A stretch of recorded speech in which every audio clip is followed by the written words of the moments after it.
everyone, welcome back to my channel The Hope. My name is Prerna Gupta and I am a special educator. Dear parents, आज के topic में हम बात करने वाले हैं हाइपर एक्टिविटी के ऊपर कि जो बच्चे टिक के नहीं बैठते हैं, इधर उधर भागते रहते हैं, कमांड्स को अच्छे से फॉलो नहीं करते हैं, उनको आप किस तरीके से समझ सकते हैं और उनकी हाइपर एक्टिविटी के ऊपर किस तरीके से वर्क कर सकते हैं।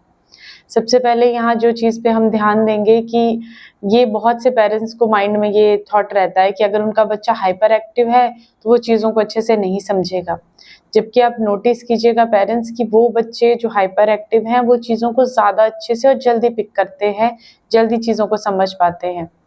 बट मेन क्या है, यहाँ दिक्कत क्या होती है कि हमारा मेथड किस तरीके से है बच्चे को समझाने का और एक्टिविटी करवाने का, वो भी बहुत ज़्यादा डिपेंड करता है उनके ऊपर। क्योंकि अगर आप बच्चे को बोल रहे हो कि ओके तुम यहाँ बैठो, यहाँ जाओ, ये चीज़ करो, तो वो उस तरीके की कमांड्स को लेने के लिए रेडी नहीं रहते हैं। अगर आप उसके बजाय बच्चे को प्ले वे मेथड में करवाएंगे या कोई मस्ती मस्ती में गेम्स के थ्रू एक्टिविटी करवाएंगे तो आप नोटिस करेंगे कि बच्चा जल्दी पिक करता है। फॉर एग्जाम्पल, अगर आप बच्चे को सर्कल में बैठ के पासिंग द पार्सल ही सिखा रहे हैं ना, तो अगर आप 1-on-1 बच्चे को ज़्यादा टाइम तक सिखा रहे हैं तो वो ऐसा नहीं है कि हर टाइम वो उसी मेथड से सीखेगा।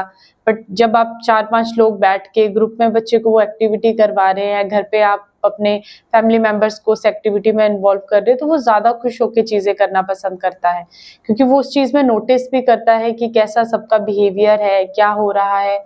इन चीज़ों का भी बच्चे के ऊपर बहुत इफेक्ट पड़ता है कि आपके घर का इन्वायरमेंट कैसा है, आपस में आपका बच्चे के साथ कैसा बॉन्ड है। बच्चे के साथ अगर आपका बहुत रिलैक्स वाला, मस्ती वाला, काम सा जोन है तो वो भी अपने आप को बहुत हद तक काम रखता है।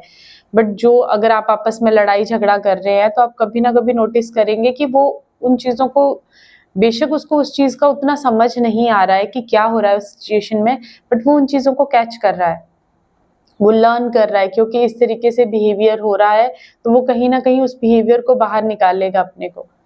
तो आपका बच्चा अगर हाइपर एक्टिव है तो आपने नोटिस करना है, आपने जो उस चीज़ पे फर्स्ट जो आपने वर्क करना है कि आपने उसको इस तरीके की एक्टिविटीज़ करवानी है जिससे उसकी बॉडी से ज़्यादा पसीना निकले, ज़्यादा से ज़्यादा उसको स्वेटिंग हो, जिसके लिए आप उसको रनिंग करवा सकते हैं, वॉकिंग करवा सकते हैं, जंपिंग करवा सकते हैं, ट्रैम्पोलिन का यूज़ कर सकते हैं। लेकिन ट्रैम्पोलिन का यूज़ आप उन्हीं बच्चों के लिए करेंगे जो समझ पाते हैं, स्टॉप का कमांड ले लेंगे कि अगर वो जंप कर रहा है, आपने उसको कमांड दे दिया ओके स्टॉप, तो वो उतर के ट्रैम्पोलिन से नीचे आ जाए। क्योंकि बहुत से बच्चे ऐसे होते हैं जो अगर जंप करना स्टार्ट करते हैं तो वो जंप ही करते रहेंगे, फिर वो आपकी स्टॉप का कमांड नहीं लेंगे और जिस वजह से वो दोबारा से इरिटेट हो जाएंगे।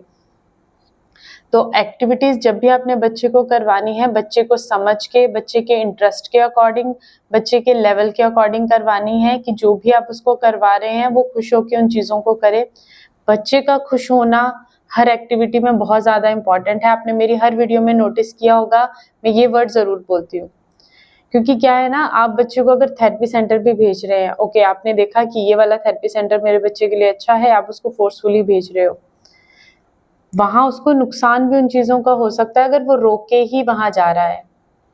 आपका बच्चा ज़्यादा अच्छे से लर्न कहाँ करेगा, जहाँ वो खुश होके जा रहा है, या आप बोल रहे हो कि ओके हमने सर के पास जाना है या हमने मैम के पास जाना है, तो बच्चा एकदम एक्साइटेड हो रहा है कि ओके मैं इस जगह पे जा रहा हूँ, मुझे तो बहुत सारी एक्टिविटीज़ करनी है और मुझे खुश रहना है। बट अगर आप किसी ऐसी जगह उसको लेके जा रहे हो जहाँ वो थोड़ा सा लो फील कर रहा है, उसको उतना हैप्पी नहीं है उन चीज़ों को करने के लिए, या उसको हो रहा है कि ओके मम्मा मुझे नहीं जाना है, तो वो भी बच्चे पे वर्क नहीं करता है। आपने बच्चे को एक्टिविटीज़ करवानी है, बच्चे का खुश होना हर एक्टिविटी में बहुत ज़्यादा ज़रूरी है।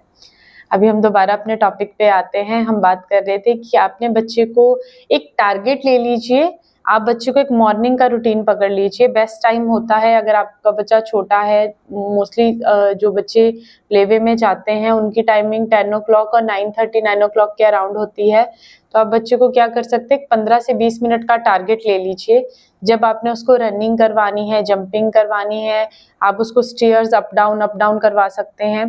आपने उसकी बॉडी से पसीना ज़्यादा बाहर निकालना है, ठीक है। उसके बाद आपने उसको जो सेकंड चीज़ आप फॉलो कर सकते हैं उसमें आप उसको डीप प्रेशर देंगे। डीप प्रेशर ज़रूरी नहीं है कि आप थेरेपी बॉल के साथ ही दीजिए, जो जिम बॉल होता है उसके साथ ही दीजिए। अगर आपके पास नहीं है, आप सिंपल एक पिल्लो लीजिए और उसकी बॉडी को प्रेस करना स्टार्ट कर दीजिए। फुल बॉडी पे आप वही प्रोसीजर फॉलो करेंगे।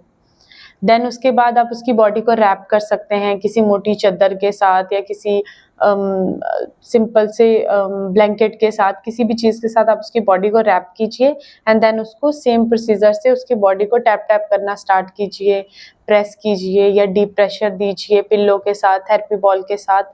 वो वाला जो टाइम पीरियड आपके बच्चे के साथ में है, जब आप बच्चे को डीप प्रेशर दे रहे हैं या रैप करके डीप प्रेशर दे रहे हैं, उस टाइम में आप अपने बच्चे के साथ उसकी पसंद की चीज़ें करेंगे।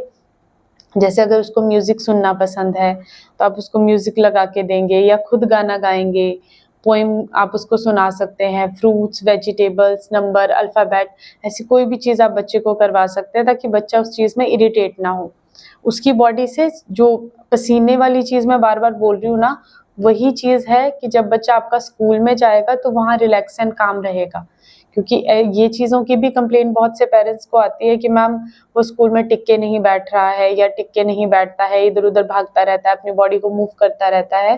तो अगर आप उसको घर पे ही रिलैक्स करके भेजेंगे तो स्कूल में भी रिलैक्स रहेगा। देन उसके बाद जो आपने 15 से 20 मिनट की शिफ्ट उसको मॉर्निंग दी है, वही सेम चीज़ आप उसको इवनिंग में भी दे सकते हैं सोने से पहले, ताकि रात को वो आराम से सोए। क्योंकि बच्चे के टाइम से ना सोने वाली हैबिट्स की भी बहुत सी कंप्लेंट्स आती हैं पेरेंट्स की कि मैम ये टाइम से नहीं सोता है, कई बार 12 बजे सो रहा है, रात को 2 बजे सो रहा है, तो हमारी भी सारी रूटीन डिस्टर्ब होती है। आपको आपके बच्चे के लिए एक प्रॉपर थेरेपिस्ट बनना पड़ेगा, क्योंकि आपके बच्चे के first teacher, first therapist, first गुरु आप लोग हो। आप जितने अच्छे से बच्चे को करवा सकते हैं, शायद मे बी उतना एक थेरेपिस्ट भी बहुत हद तक करवा सकता है, क्योंकि बच्चा आपके पास ज़्यादा टाइम के लिए रहता है। तो आप अपने बच्चे को समझ के उसके लेवल के अकॉर्डिंग फुल डे का एक पैक ले लीजिए कि आपने इस तरीके से उसको एक एक्टिविटीज़ करवानी है, बट रूटीन में करवानी है।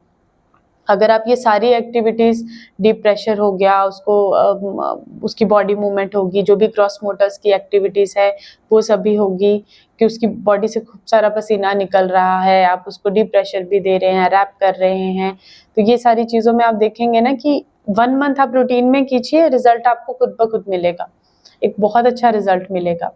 उसके अलावा आप बच्चे को उसकी बॉडी पे वाइब्रेटिंग ब्रश से मसाज कर सकते हैं। देन उसके अलावा आप बच्चे को डिफरेंट डिफरेंट टेक्सचर के टच बच्चे की बॉडी पे दे सकते हैं। समर्स में ये ज़्यादा अच्छा करता है, विंटर्स में ये होता है ना बच्चे के कपड़े सारे रिमूव करना, बच्चे के बीमार होने का डर बहुत ज़्यादा रहता है। तो समर में आप ये चीज़ें ज़्यादा कर सकते हो कि आपने डिफरेंट डिफरेंट टेक्सचर्स वाली चीज़ें लेनी है, जैसे आप मैदा ले लीजिए, चावल का आटा ले लीजिए या मक्की का आटा ले लीजिए, अजवाइन ले लीजिए, दालें लीजिए डिफरेंट डिफरेंट। उसके बाद आपने उसकी बॉडी को पूरी बॉडी पे रब करना है। जिन बच्चों को आदत होती है ना कि ये वाले टेक्सचर के कपड़े नहीं पहनने हैं, या बच्चों को इरिटेशन होती है इन चीज़ों पे, सेंसरी में भी वो चीज़ें सारी आपके बच्चे को हेल्प करेंगी। आपने ये सारा प्रोसीजर फॉलो करके देखिए और आप मुझे कमेंट में ज़रूर बताइएगा कि आपके बच्चे को कितना इस चीज़ों से बेनिफिट मिला है। आई होप मेरा आज का वीडियो आपके लिए हेल्पफुल रहा है। Thank you.